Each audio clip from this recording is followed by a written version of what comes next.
గోవిందాయ నమః. అందరికీ జయ శ్రీరామ్. కృష్ణం వందే జగద్గురం.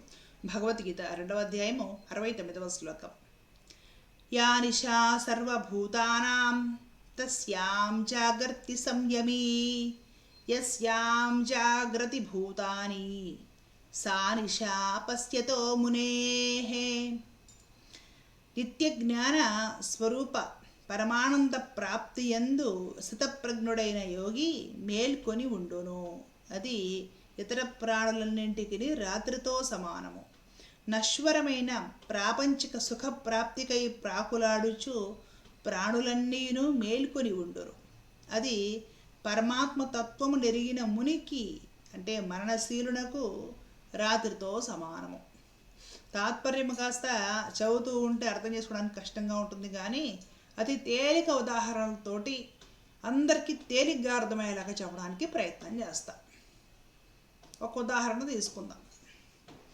ఒక మంచి షాపింగ్ మాల్లో ఏదో ఒకటి ఉందనుకోండి. సహజంగా జనాలందరికీ ఏమనిపిస్తుంది, బా ఎంత బాగుంది, రంగుల రంగుల లైట్లతోటి హడావిడిగా జనాలతోటి బయట కార్లు వాహనాలు రకరకాల వస్తువులు అవన్నీ అద్దాల్లో కనపడుతూ ఉన్నాయి, ఇన్ని అంతస్తుల్లో ఉంది.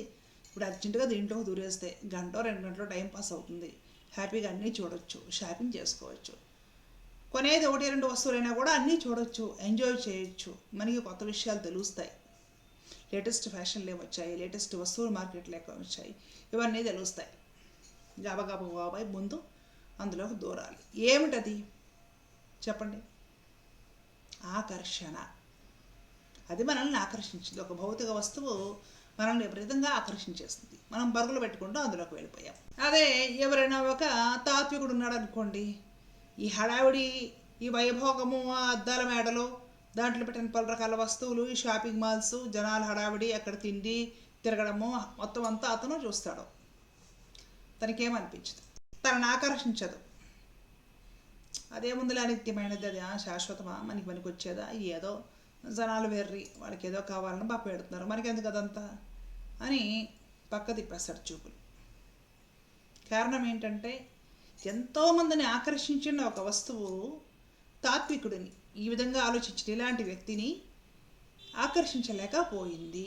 జనాలకి ఏది వెర్రిగా, ఏది ఆకర్షణీయంగా, ఏది వెంపర్లాటగా, ఏది సుఖం కలిగించేదిలా, ఏది ఆనందం కలిగించేదిలా, ఏది భోగ్యమైనది, మంచి అనుభవం కలిగించేదిలా అనిపిస్తూ ఉంటుందో సాంసారికమైన జనాలకి, అది యోగికి విషంలా అనిపిస్తుంది.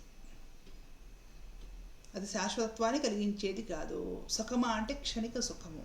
ఆనందం కలిగిస్తుందని టెంపరీగా ఏదైనా ఆనందం కలిగిస్తుంది. దానివల్ల ఏదైనా పారమార్థిక ప్రగతి ఉందా అంటే లేనే లేదు. నీ జీవితానికి కొన్ని ప్రగతి ఉందా అంటే అది కూడా లేదు. టైంపాస్ వ్యవహారం. జనాలు చాలా విషయాలు ఏదో జీవితంలో చాలా ఇంపార్టెంట్ అనుకుంటారు. చాలా విషయాలు ఏదో అవి లేకపోతే జీవనం గడపవు అనుకుంటారు. చాలా విషయాల అసలు ఇవి ఎన్ని లేకపోతే, ఇలా తిరగకపోతే, ఇలా చేయకపోతే, ఇవన్నీ చూడకపోతే ఇది ఒక జీవితమేనా అనుకుంటారు. చాలా చాలా విషయాలు ఇవి మనమో పొందకపోతే, అనుభవించకపోతే జీవితమే వృధా అనుకుంటారు.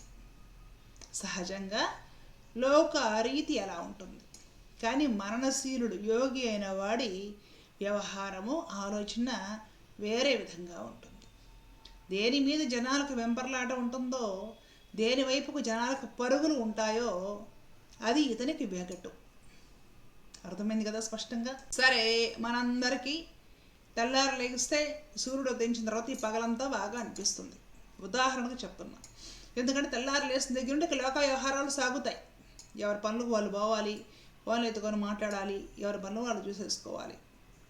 సాగేదంతా లౌకిక వ్యవహారమే రాత్రి అయ్యేంత వరకు. ఇప్పుడు రాత్రి అయినా తెమ్మట్లు అర్ధరాత్రి దాటిపోయేంత వరకు లౌకిక వ్యవహారాలు సాగుతూ ఉన్నాయి. ఇవన్నీ కూడా యోగికి అనిత్యము.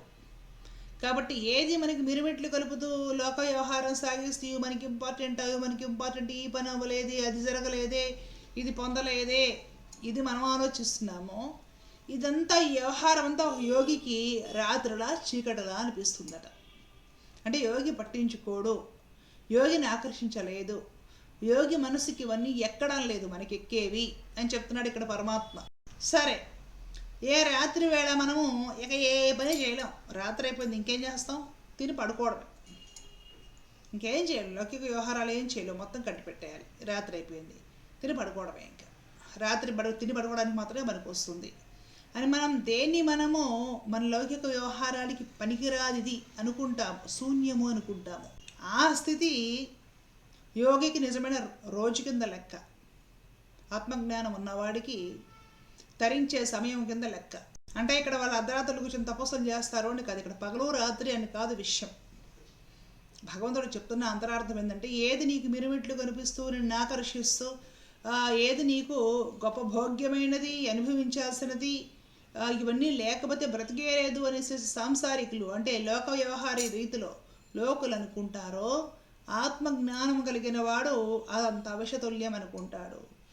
ఏది పనికొచ్చేది కాదు వశతుల్యం, మనకెందుకు పనికి వస్తుంది ఇది, ఏ పరమార్థానికి సంబంధించిన విషయమో ఇంకోటి మనకెందుకు పనికి వస్తుంది ఇది, మనకి ఆకర్షణీయమైనది ఇంకోటి కదా పనికొచ్చేది అని మనం ఏది పనికిరాదు అనేసేసి లోక వ్యవహార రీతిలో జనాలు అనుకుంటారో అది యోగికి అమృత తుల్యం, యోగికి అదే పనికి వస్తుంది.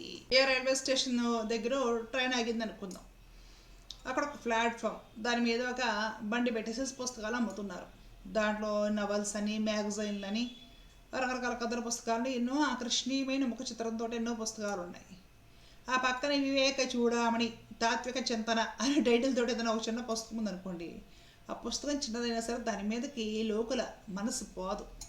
ఇది ఎన్ని కొనుక్కునేది, మందలకి ఏమి ఎక్కుతుంది, ఇది మన చక్కగా ఆకర్షణీయమైన బొమ్మలు ఉన్నది, ఈ మ్యాగజైన్ కొనుక్కుందాము, ఆ వీక్లీ కొనుక్కుందాము, ఈ నవల కొనుక్కుందాము, ఆ బుక్ కొనుక్కుందాము, దీంట్లో రంగురంగుల బొమ్మలు ఉంటాయి, భలే పుస్తకాలు ఉంటాయి, సినిమా వాళ్ళ బొమ్మలు ఉంటాయి, ఇలా ఆలోచిస్తారన్నమాట ఎవరు లౌకిక వ్యవహారంలో జనాలు. అలాంటి సందర్భంలో వాళ్ళలో నుండి ఏ తాత్వికుడో మహాత్ముడో అక్కడికి పోయేసేసి ఆ బుక్ తీసుకొని, ఏ వివేక చూడమని లాంటి పుస్తకం ఉంటే తీసుకొని ఇది చదివేసేసి తెలుసుకుందామని ఎవరన్నా ఆలోచన చేస్తున్నా అంటే అర్థం ఏంటి, వీళ్ళందరినీ ఆకర్షించింది అతన్ని ఆకర్షించలేకపోయింది. అతడికి దేని చేత ఆకర్షించబడ్డాడో అది ఆ పుస్తకం జనాలను ఆకర్షించలేదు, అంతే కదా అర్థం. భగవంతుడు ఈ శ్లోకంలో చెబుతున్నది అదే. లోక వ్యవహారంలో జనాల్ని ఏవి విపరీతంగా ఆకర్షిస్తాయో యోగికి అవి ఆకర్షణీయంగా అనిపించవు. ఏ నిజము, ఏ సత్యము, శాశ్వతము, సనాతనమైనది యోగిని ఆకర్షిస్తుందో అది ఈ లోకులను ఆకర్షించదు. అది పరమాత్ముడు చెప్పడంలో.